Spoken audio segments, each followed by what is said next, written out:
Shalom teman-teman, perkenalkan nama saya Hirnayati Tampilang dari Fakultas Teologi IAKN Manado, dan di saat ini saya akan membawakan materi dengan judul Berteologi secara konkret dan relevan dan peran teologi kontekstual. Nah, pernahkah teman-teman berpikir tentang bagaimana sih berteologi secara konkret dan relevan? Dan di saat ini, kita akan mencari tahu dan belajar bersama seperti apa berteologi secara konkret dan relevan. Nah teman-teman, berteologi secara konkret dan relevan berarti kita akan menyusun dan mengungkap pemikiran teologis yang pertama itu berakar pada realitas kehidupan yang nyata, bukan hanya sekedar spekulasi abstrak. Nah teman-teman, ini berarti bahwa teologi harus bersentuhan langsung dengan kehidupan sehari-hari, bukan hanya berupa teori atau filsafat tinggi yang sulit untuk dipahami.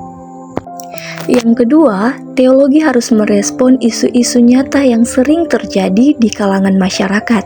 Nah, sebagai contohnya teman-teman, teologi yang membahas tentang keadilan dalam konteks ketimpangan sosial atau eksploitasi lingkungan oleh industri besar. Dan yang ketiga, itu mempunyai dampak yang nyata bagi kehidupan pribadi, gereja, dan juga masyarakat.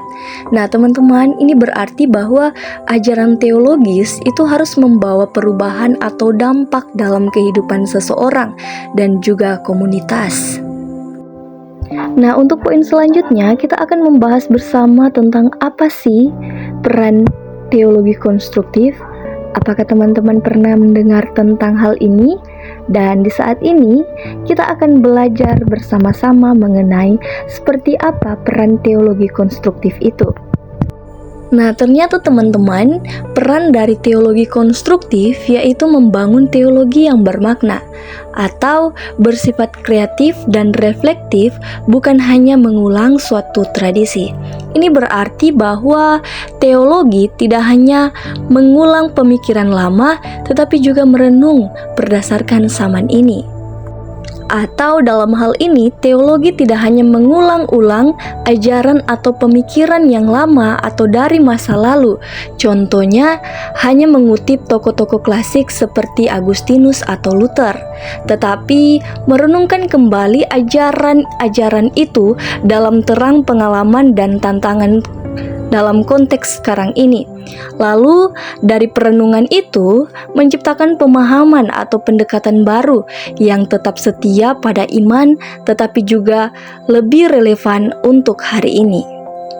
Yang kedua, yaitu mencari koherensi dan integrasi antar doktrin, namun terbuka terhadap dialog.